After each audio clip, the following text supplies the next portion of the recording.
जय हिंद। आपका मेज़बान आज़ाद खालिद एक बार फिर हाजिर है। भारत की सबसे बड़ी अदालत और दुनिया के सबसे बड़े लोकतंत्र की जनता के लिए इंसाफ की सबसे बड़ी उम्मीद सुप्रीम कोर्ट के पिछले चीफ जस्टिस यानी मुख्य न्यायाधीश रहे श्रीमान रंजन गोगोई साहब ने आज यानी 19 मार्च 2020 को बाकायदा राज्यसभा के सदस्य के तौर पर शपथ यानी कसम खा ली है कि ईमानदारी और किसी भी भेदभाव के बगैर जनता और देश की सेवा करेंगे। हालांकि कुछ इसी तरह की कसम उन्होंने उस वक्त भी खाई होगी जब उनको सुप्रीम कोर्ट का चीफ जस्टिस बनाया गया था कि मैं बिना किसी दबाव के इंसाफ करूंगा। खैर ये बात बाद में। तो हम बात कर रहे थे कि सुप्रीम कोर्ट के पूर्व चीफ जस्टिस या मुख्य न्यायाधीश या यूँ कहें कि देश में इंसाफ के सबसे बड़े मंदिर के सबसे बड़े मठाधीश रहे एक शख्स ने राज्यसभा यानी देश की सबसे बड़ी पंचायत के सदस्य के तौर पर शपथ ले ली है। मुख्य न्यायाधीश जैसी आदरणीय सेवा के बाद श्रीमान रंजन गोगोई साहब जब राजनीति जैसी विवादित फील्ड के सदस्यता या कथित तौर पर इनाम लेने की जिस वक्त शपथ ले रहे थे, उसी दौरान उनके ही समकक्ष कई सदस्यों ने शेम शेम यानी शर्म करो जैसे नारे लगाकर हंगामा मचा रखा था।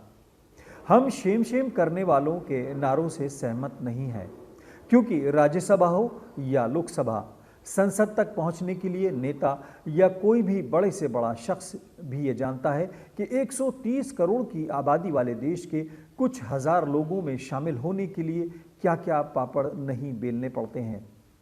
श्रीमान रंजन गोगोई साहब के राज्यसभा सदस्य के तौर पर शपथ लेने के दौरान शेम शेम करने वाले लोगों को ये समझना चाहिए कि इस समय भले ही वो उनको बधाई न देते, लेकिन यहाँ तक पहुँचने के लिए श्रीमान रंजन गोगोई साहब की तपस्या, त्याग, मेहनत और समर्पण को समझना चाहिए था।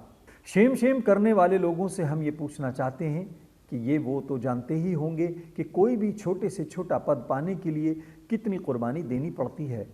तो क्या श्री रंजन गोगोई राज्यसभा तक वैसे ही पहुंच गए? अगर आप आकलन करें तो श्री रंजन गोगोई की मेहनत, त्याग और कुछ पाने की तमन्ना से भी बड़ा है उनका रिस्क यानी जोखिम। शेम शेम करने से पहले इतना तो समझ लेते कि श्री रंजन गोगोई ने यहाँ तक पहुँचने के लिए जो रिस्क लिया था वो किसी के लिए आसान नहीं था। इज्जत का रिस्क, देश के इंसाफ की देवी की तराजू की क्रेडिबिलिटी का रिस्क, राज्यसभा पहुंचने या कथित तौर पर इसी तरह के कुछ दूसरे हिडन इनाम पाने के लिए श्री रंजन गोगोई साहब ने जो मेहनत, स्टडी और लगन का सबूत दिया है, उसको भी समझना होगा। सुप्रीम कोर्ट का चीफ जस्टिस रहने वाले श्री रंजन गोगोई साहब के नाम देश का सबसे बड़ा रिकॉर्ड तब बना जब वो अपने 3 अन्य जज साथियों के साथ देश में पहली बार सुप्रीम कोर्ट और देश के न्याय व्यवस्था पर सवाल उठाने के लिए मीडिया के सामने बाकायदा प्रेस कॉन्फ्रेंस करते हुए देखे गए थे। हालांकि कहा तो ये भी जाता है कि इसके बाद ही उन्होंने अपने साथियों के कंधे पर बंदूक चलाकर सरकार के पाले में जाकर अपनी काबिलियत और घुट्टी में शामिल राजनीति का परिचय देते हुए सुप्रीम कोर्ट के चीफ जस्टिस की कुर्सी पर अचूक निशाना साध लिया था। हालांकि कुछ लोग ये भी आरोप लगा रहे हैं कि प्रेस कॉन्फ्रेंस के बाद ही आगे की रणनीति और समझौतों के तहत सबसे बड़ी अदालत के मुखिया तक का सफर संभव हो सका था। तो क्या इसके बाद भी किसी नादान को श्री रंजन गोगोई की समझदारी पर शक रह सकता है?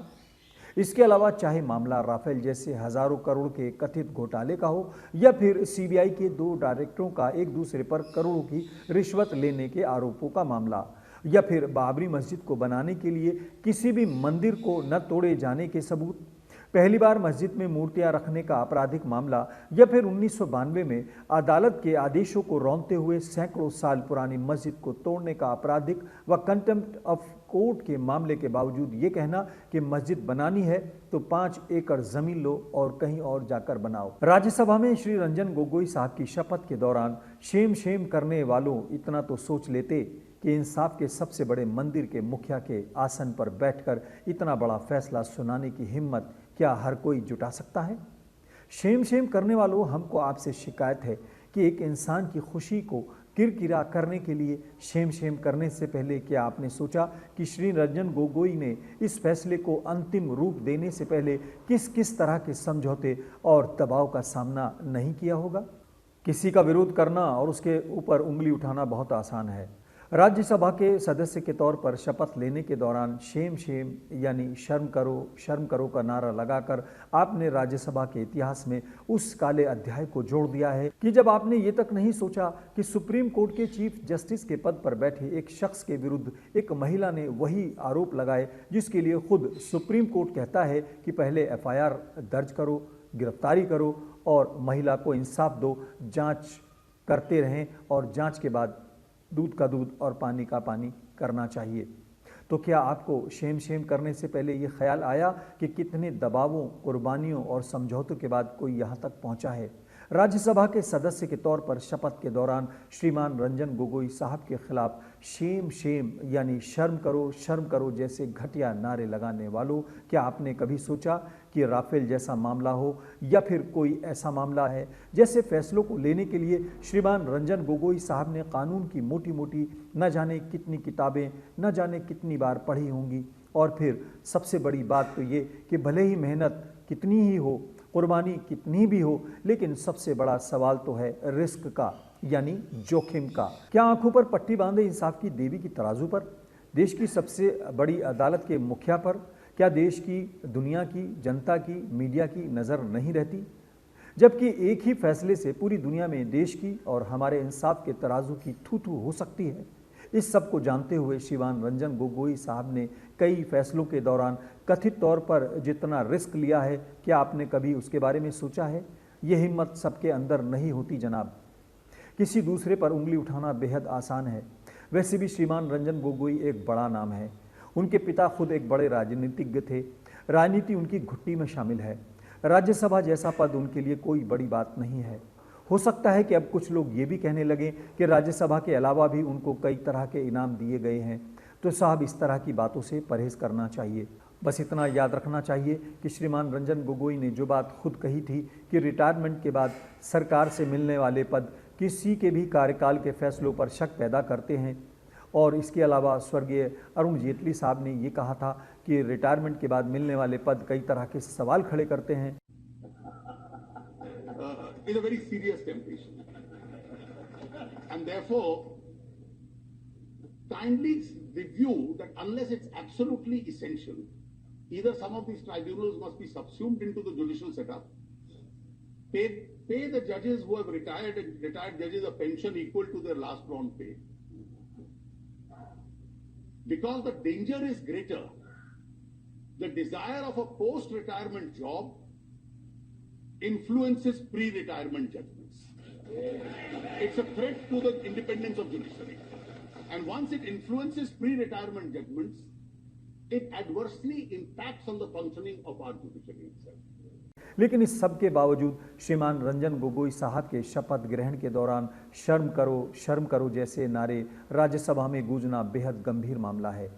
राज्यसभा की सदस्यता, जिसके बारे में कुछ लोग यहाँ तक कहते हैं कि ये चंद करोड़ रुपए में भी आसानी से खरीदी जा सकती, जैसे कथित इनाम पर श्रीमान रंजन गोगोई से जलना किसी भी तौर पर उचित नहीं है। और फिर रहा सवाल शपथ का, तो इसी तरह की शपथ उन्होंने कई बार तब भी ली होगी जब उन्होंने कभी जज के तौर पर या फिर चीफ जस्टिस के तौर पर शपथ ग्रहण किया होगा। तो भला ऐसी एक्सपीरियंस्ड पर्सनैलिटी पर उंगली उठाना और शेम करना कैसे उचित माना जा सकता है? अंत में इतना ही कहना है कि भले ही आप किसी की कुर्बानी और समर्पण को देश के इंसाफ के साथ गद्दारी या फिर इंसाफ के स्तंभ से धोखा कहो, लेकिन किसी दूसरे को शेम कहने से पहले, उसकी उपलब्धि से जलने से पहले खुद पर शेम करो, और देश के वर्तमान हालात पर दूसरों पर उंगली उठाने से पहले खुद भी सोचो कि हमारी जिम्मेदारी क्या है और हमको खुद क्या करना है।